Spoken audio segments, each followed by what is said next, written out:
The road shimmered with heat. Cars sped past without slowing, and there, between the painted lines, crawled a turtle no bigger than my palm. His shell was cracked, dust clinging to his back like sadness.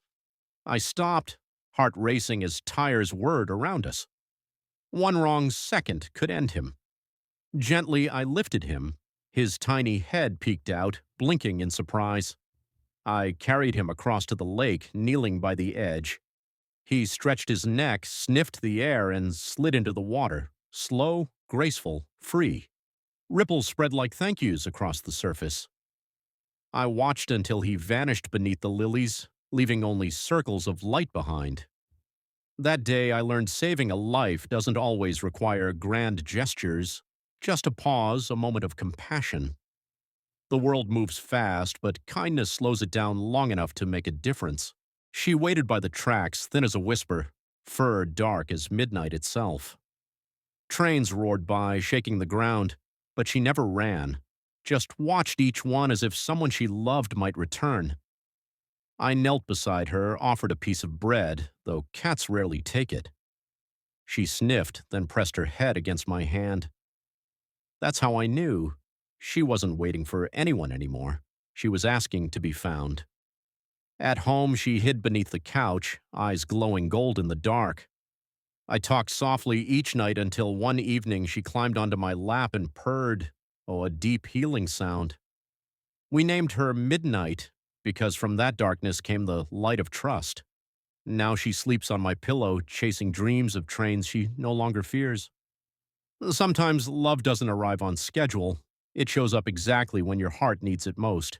He sat in front of the gate, rain dripping down his nose, eyes fixed on the door that never opened. Neighbors said his family moved away months ago, leaving him behind, but loyalty doesn't understand goodbye. Every evening he waited, tail wagging, ears lifting at every sound.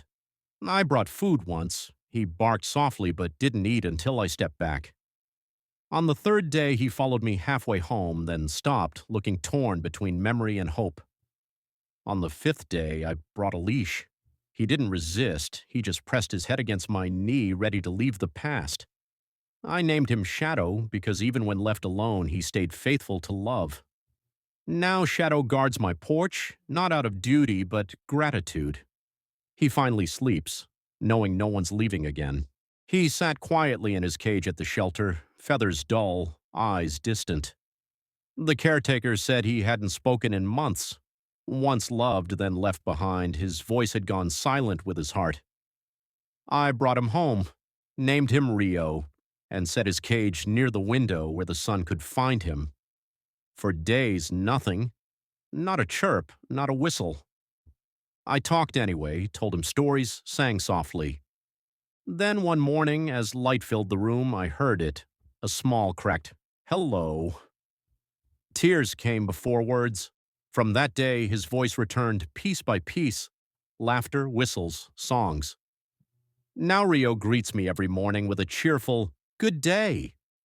He taught me healing isn't loud. Sometimes it begins with one fragile word that says, "I'm still here." The rain wouldn't stop.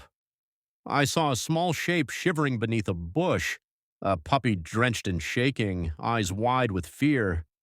The thunder rolled, but she didn't run. I knelt, held out my hand, and she crawled forward, resting her head against my palm.